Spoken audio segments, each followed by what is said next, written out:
Selamat pagi anak-anak. Hari ini kita akan belajar tentang pentingnya kewaspadaan terhadap bencana alam. Seperti yang kita tahu, lingkungan perkotaan tempat kita tinggal seringkali tampak aman. Tetapi kita tetap harus siap menghadapi ancaman dari alam yang dapat datang kapan saja. Kalian siap belajar? Bencana alam adalah peristiwa yang disebabkan oleh alam dan dapat merusak lingkungan, bangunan, serta membahayakan manusia. Beberapa bencana yang mungkin terjadi adalah banjir. Biasanya terjadi karena curah hujan tinggi dan kurangnya resapan air. Gempa bumi. Getaran yang berasal dari pergerakan lempeng bumi. Angin puting beliung. Angin kencang yang berputar sangat cepat. Kebakaran hutan. Biasanya terjadi di daerah dengan suhu tinggi dan vegetasi kering. Tsunami. Gelombang besar yang disebabkan oleh gempa bumi di bawah laut atau aktivitas vulkanik. Tsunami dapat menghancurkan wilayah pesisir dalam waktu singkat. Letusan gunung berapi. Peristiwa ini terjadi ketika gunung berapi aktif mengeluarkan lava, gas beracun, dan abu vulkanik yang dapat menyebar ke wilayah sekitar. Longsor. Tanah longsor sering terjadi di daerah perbukitan atau pegunungan akibat hujan deras yang membuat tanah menjadi tidak stabil. Kekeringan. Ketika suatu daerah mengalami kekurangan air dalam waktu yang lama, hal ini bisa berdampak pada kehidupan sehari-hari, seperti gagal panen dan minimnya pasokan air bersih. Gelombang panas. Cuaca ekstrim dengan suhu tinggi yang berlangsung lama dapat menyebabkan dehidrasi dan bahaya kesehatan lainnya.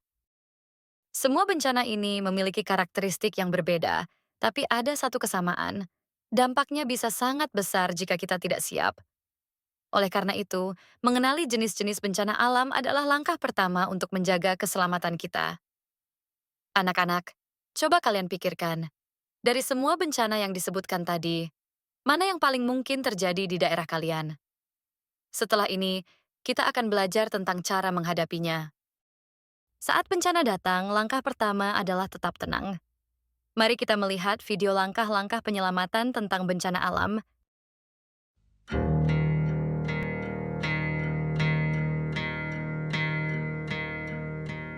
7 tips agar selamat saat bencana alam. Kita hidup di masa bencana alam makin sering terjadi dan kian menghancurkan. Banyak dari kita percaya ini akibat ulah manusia. Benar atau enggak, kita semua ingin tahu cara bertahan ketika bencana itu terjadi. Sisi Terang menghimpun sederet tips survival yang bisa menyelamatkan nyawamu dalam keadaan darurat. Kita mulai dari nomor 7. Siklon tropis. Siklon tropis yang menghancurkan makin sering menyapu seluruh dunia, terutama kawasan Karibia dan selatan Amerika Serikat tahun-tahun belakangan ini. Tempat terbaik untuk berlindung selama siklon tropis adalah ruang bawah tanah, lemari pakaian, atau kamar mandi tanpa jendela yang aman. Bersembunyi di bawah perabot yang kokoh juga ide bagus untuk melindungi diri dari atap yang runtuh. Peralatan yang harus kamu bawa dalam situasi ini adalah radio cuaca bertenaga baterai. Radio akan menginformasikan perintah evakuasi atau petunjuk tentang cara bertahan di tempat perlindunganmu, juga memberi informasi perkembangan cuaca sementara kamu menunggu tanda semua aman. Lindungi rumah agar selamat. Pasang penutup dan panel di pintu dan jendela dan amankan atap. Jika siklon tropis menerjang saat kamu berkendara, tinggalkan kendaraan dan cari bangunan untuk berlindung atau parit. Berhenti di bawah jalan layang nggak akan melindungimu. Jika kamu tinggal di trailer dan ada cukup waktu untuk lari ke area aman, lakukan. Jangan tetap di trailer dengan harapan tempat tinggalmu akan bertahan dalam badai. Nomor 6. Tornado. Tornado berputar pada kecepatan 482 km per jam dan merusak semua yang dilaluinya. Begitu mendengar peringatan tornado, melihat langit makin gelap dan tekanan barometer turun, saatnya untuk masuk ke perlindungan yang kokoh. Sekali lagi, membawa radio cuaca adalah ide yang bagus. Tempat bernaung bawah tanah atau ruangan di lantai terbawah adalah tempat berlindung terbaik. Tetaplah di tengah ruangan karena sebagian besar puing-puing jatuh di bagian sudut. Lindungi kepalamu dengan bantal sofa atau lenganmu. Jika tornado menerjang saat kamu berada di bangunan publik, ikuti aturan yang sama.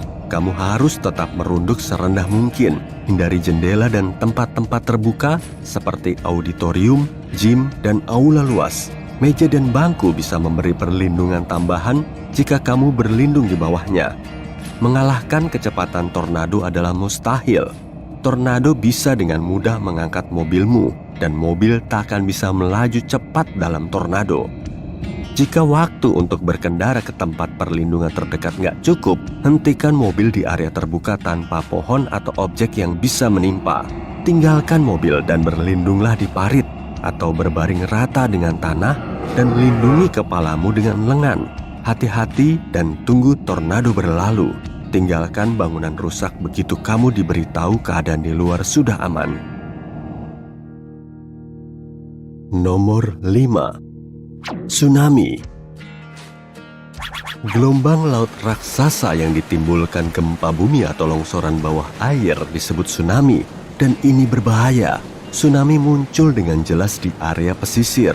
Entah kamu tinggal atau sedang berlibur di sana, begitu kamu merasakan gempa, jangan tunggu arahan apapun. Segera berlindung ke area yang lebih tinggi. Tsunami sangat cepat dan menerjang pantai dalam beberapa menit setelah gempa. Ingat, bangunan tinggi termasuk hotel di area pantai bisa menyediakan perlindungan yang sangat bagus. Jika tsunami terjadi saat kamu di laut, tetaplah di sana alih-alih kembali ke pesisir. Pesisir bukan tempat yang aman. Jika kamu tinggal di area berisiko tsunami tinggi, membahas rencana evakuasi dengan teman-teman dan keluargamu adalah ide yang bagus. Pikirkan tempat di mana kamu semua bisa berlindung ketika terjadi bencana. Nomor 4. Banjir. Banjir lebih sering terjadi dibanding bencana alam lain dan sangat mengubah bentang alam. Ingat, New Orleans, Houston, dan area rendah lain. Banjir biasanya disebabkan curah hujan intens yang bisa terjadi lama atau bahkan sangat sebentar. Begitu kamu dengar peringatan untuk evakuasi, jangan sok pahlawan dengan tetap bertahan di rumah. Selamatkan diri ke tempat lebih tinggi dengan dokumen penting dalam wadah kedap air. Jika nggak sempat melakukan evakuasi ketika terjadi banjir bandang dan kamu sudah terkepung air, jangan coba-coba berenang melintasinya. Aliran sungai dengan puing-puing jauh lebih kuat dibanding kamu. Dalam skenario terburuk ketika nggak ada cara lain kecuali memasuki air, cobalah berenang telentang dengan lengan di belakang untuk mengemudi. Nomor 3. Salju longsor. Salju longsor bisa menimpamu saat kamu main ski di pegunungan indah. Salju longsor terjadi sangat cepat dan menghancurkan, mengubur semua yang menghalangi jalan dengan bertonton salju. Ketika salju mulai longsor, bergeraklah minggir secepat mungkin. Di tengah aliran longsor akan lebih banyak salju. Untuk bergerak lebih cepat, jatuhkan perlengkapan berat yang kamu pakai. Kalau nggak bisa lolos, gunakan pohon yang kuat agar kamu tetap di atas salju. Jangan biarkan dirimu tenggelam. Tendangkan kaki dan lenganmu seolah berenang di salju, mengarah ke bukit. Jika kamu terkubur di salju, gali kantong udara agar kamu tetap bisa bernapas. Tunggu sampai tim penyelamat menemukanmu dan jangan buang energi dengan berteriak atau menggali salju dengan giat, kecuali kamu dengar mereka di dekatmu. Nomor 2. Kebakaran hutan. Kebakaran hutan baik alami maupun karena ulah manusia menyebar dengan kecepatan menakjubkan dan merusak semua yang dilaluinya. Jika kamu berada di area kebakaran hutan, memastikan kamu bisa bernapas adalah sangat penting. Jika gagal, kamu bisa pingsan di tengah zona bahaya. Gunakan kain basah untuk menutup hidung dan selamatkan diri. Melawan arah angin dan memanjat pohon serta area yang kurang bersemak-semak adalah tempat tujuan teraman. Pilihan terbaik adalah mencari bangunan apapun untuk berlindung. Biarkan pintu tak terkunci agar pemadam kebakaran bisa menolongmu jika saatnya tiba. Jika nggak ada bangunan tapi ada air di dekatmu, masuklah. Jika kamu bisa masuk kendaraan dan menjauhi kebakaran tersebut, lakukan. Ini jelas memberimu peluang lebih besar untuk selamat dibanding berlari. Meskipun asap menjadi begitu tebal hingga mustahil mengemudi, jangan tinggalkan mobil. Nomor 1. Gempa bumi. Ada beberapa area di dunia yang lebih rawan gempa dibanding area lain. Kemungkinan besar kamu tahu jika tinggal di salah satu area itu. John Anderson dan Yuichiro Miyata dari University of Nevada menyeleksi negara bagian Amerika Serikat yang paling banyak mengalami gempa bumi, yaitu Alaska, California, dan Nevada.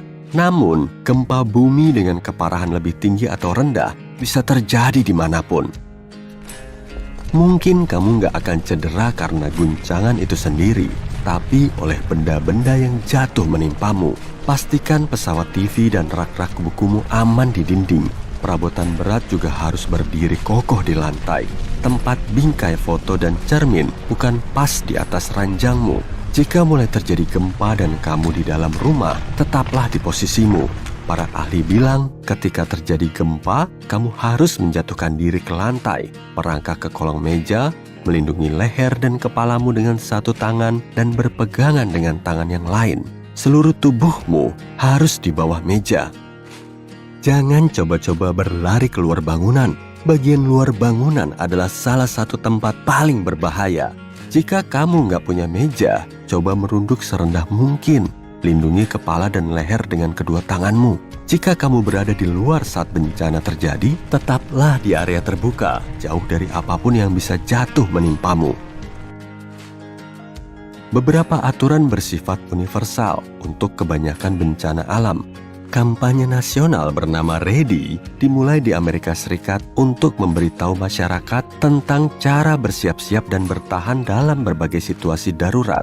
Kampanye ini menganjurkan untuk memiliki kit keselamatan dasar yang terdiri dari hal-hal terpenting untuk berjaga-jaga.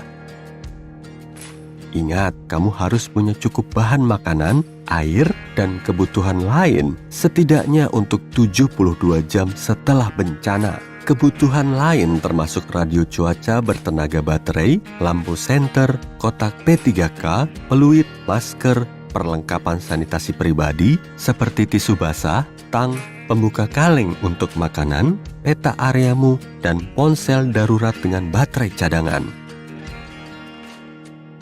Dan setelah melihat video tersebut, ibu guru harap anak-anak dapat selalu waspada jika bencana alam akan datang. Sekarang kita akan sedikit bermain kuis. Apa penyebab utama terjadinya banjir di lingkungan perkotaan?